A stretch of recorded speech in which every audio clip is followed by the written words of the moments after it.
How's the bathroom? Come on the toilet. Oh shit! You didn't lean on that, did you? Oh, yeah, I did.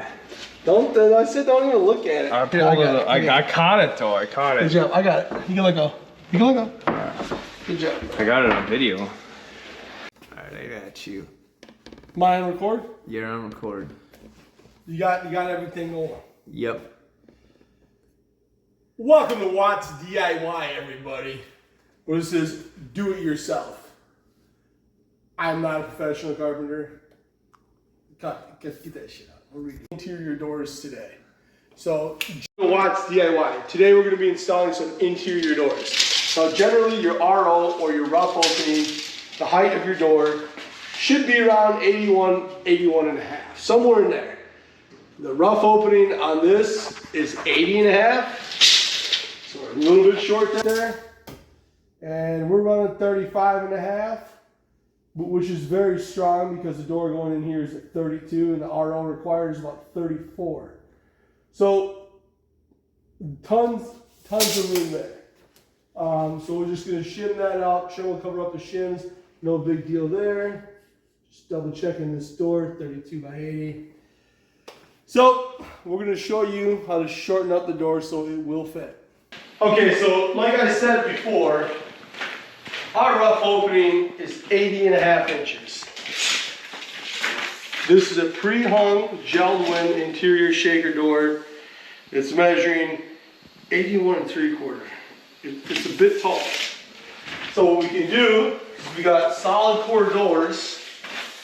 We have to cut the jamb. We got 80 and a half. We're probably gonna cut the jamb down to 80 and we'll probably cut the door down to 79 and a half. And here's how we're gonna do that. There's 2 Phillips screws in the jamb holding this door shut for transport. So the 2-inch drywall screw and an 1.25 drywall screw. Remove those. Mike, if you could grab the bottom side of that door, please. Oh, sorry, I got some stuff in the way. You move that tape measure and drill, please. Thank you.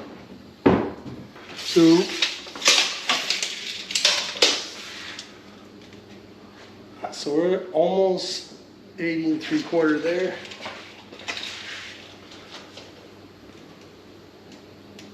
$80 and a half. We're probably going to cut it.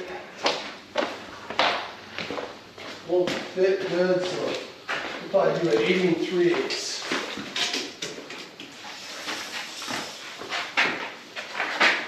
Mike, would you be able to hand me that blue speed square, please?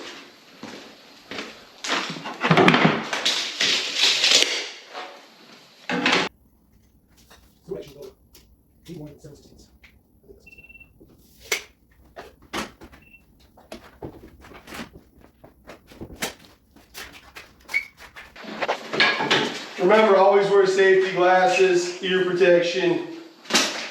Take the necessary precautions so you don't get injured.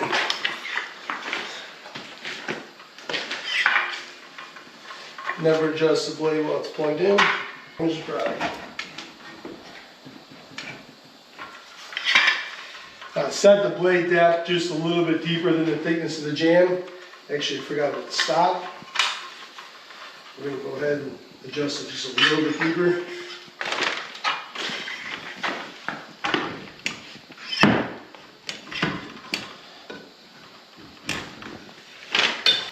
We're actually going to cut into the door just a little bit when I cut this, but it's not going to matter because we're going to actually cut the door shorter than we're cutting this, so the door will clear the ground.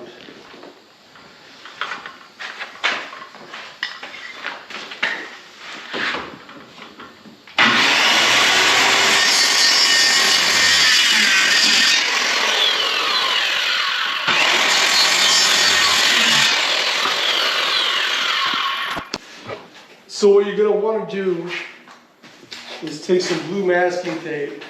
The difference in color in the masking tapes, you'll see brown masking tape, you'll see blue masking tape.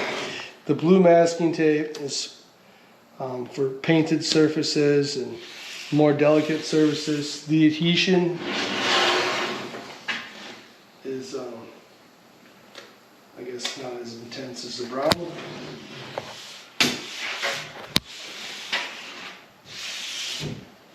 Okay, width 79.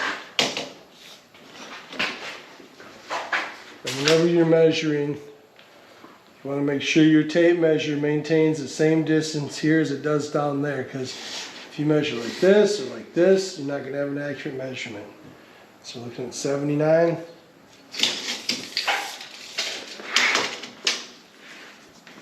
Or another way to do it is you can just tail, they call it tail on the end. That gives it a nice straight edge.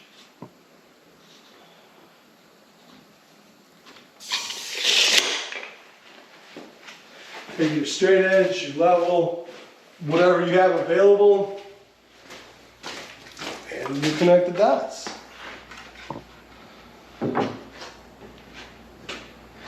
I put this tape on here to avoid chipping on the door. Oh. It is obviously just right above the floor. So if there is any imperfections, which if you're familiar with construction, there's a lot of imperfections in a home. And this at least, it shouldn't draw your eye. It's gonna draw our eye because we're putting it in. Now they say on the skill saw you're supposed to keep the fat edge on the piece that you're keeping, but I never follow the rules, so here we go. Also, if you want to keep the piece at 79, you want to leave the line. So you want to put your saw blade right on this side, and that'll keep 79. If you cut that line off, whatever thickness your blade is, will be minus 79. So you'll probably be at 78 and 7/8. So it's not that critical here, but just something to keep in mind.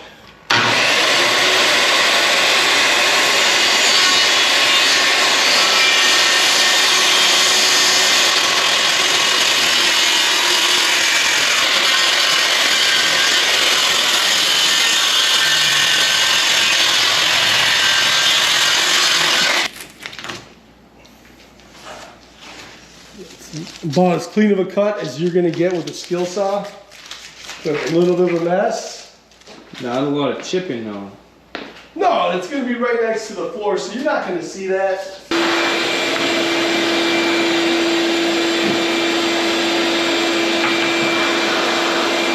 I'm going to go ahead and install at least one of those holding screws.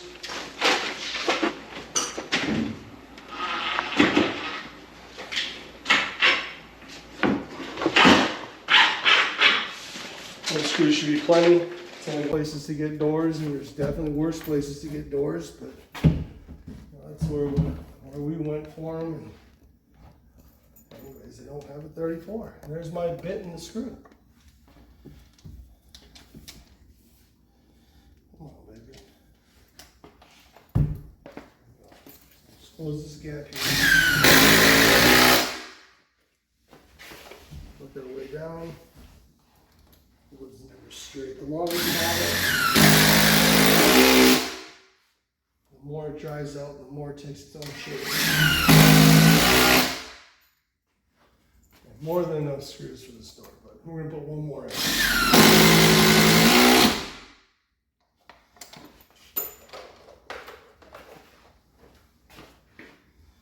Mike, I'm going to end up putting you on.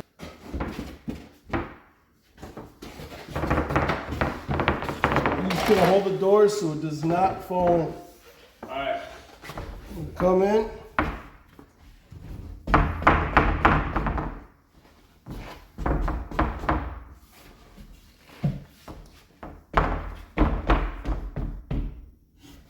Okay, one thing we need to do that I almost forgot. Do you know where that Phillips bit is? So there's a few ways to install doors. I've actually had zero professional guidance or direction on how to do it. And just before I even know what YouTube was, I never opened the instruction manual. I just tackle a project. So here's one way I do it. I always screw the hinge side first. It carries all the weight. And I'm just going to put that tight against the jamb.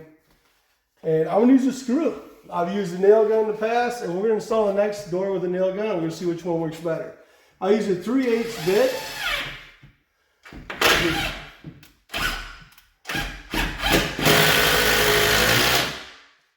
Tight on the top. I'm gonna put one on the bottom. I'm gonna hold that hinge side tight, and we'll see what kind of adjustments we need to make.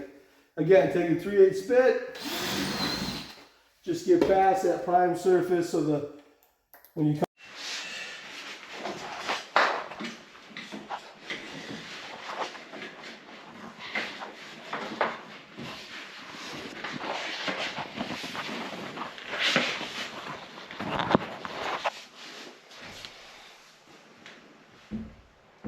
I think that looks good there, because when the door is coming in, you just have about maybe barely an eighth, and obviously when it's closed, you have a little bit more, but I think that's, maybe I'll tighten it up just a little bit more.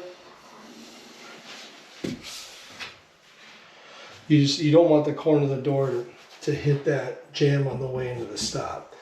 So I think that's a nice distance right there. So we'll start there.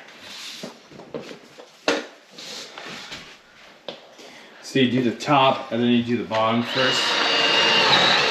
That's how I do it. And then you figure out the middle. Yeah, like I said, I've had no professional guidance or instruction or direction. I have watched YouTube for a few things, but never for door installation. I mean, I figure it's already pre-hung. Someone else already did the hard work.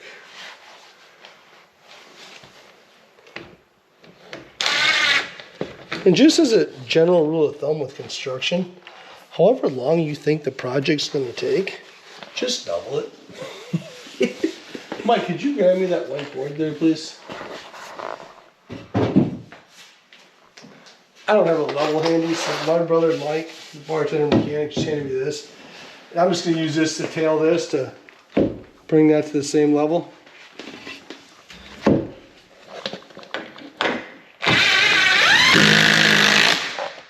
There's that. Let's check the door and see what it looks like.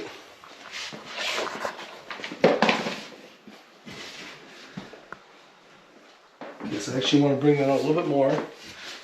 That's okay.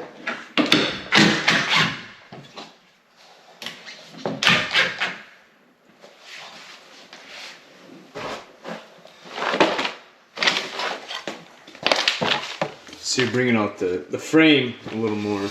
Yeah, the door jamb. The frame of the door. So it's more shims. Okay, let's see what that looks like.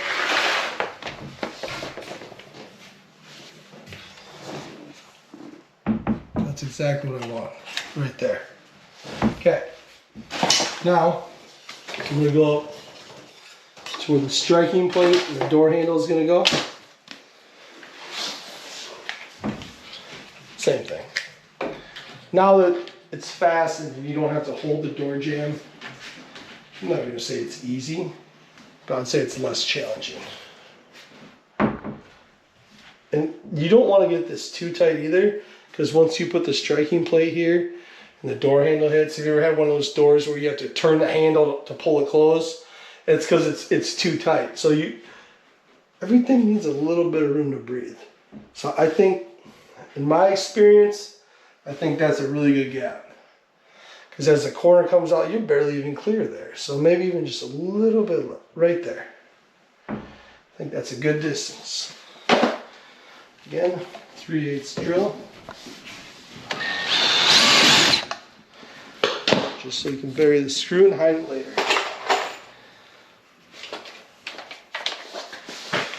And when I've removed doors,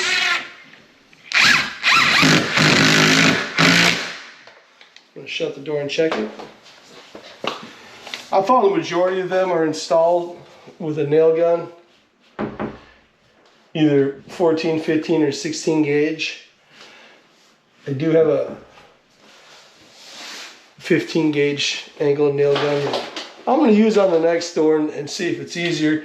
The reason I like screws is because, as you saw on the screw on the bottom, it didn't quite work out the way I wanted it to. So I was able to just back it up a little bit, add a couple more shims, tighten it back up, and you're good to go. You're using such a small amount of fasteners that I don't believe that screws take up a lot of time. You know, a nail gun is for time efficiency. I think a screw is a way better fastener than a nail. It augers itself down in there and bites the wood. Okay, we got one here, we got one there, got one on the bottom. I'm gonna do one more.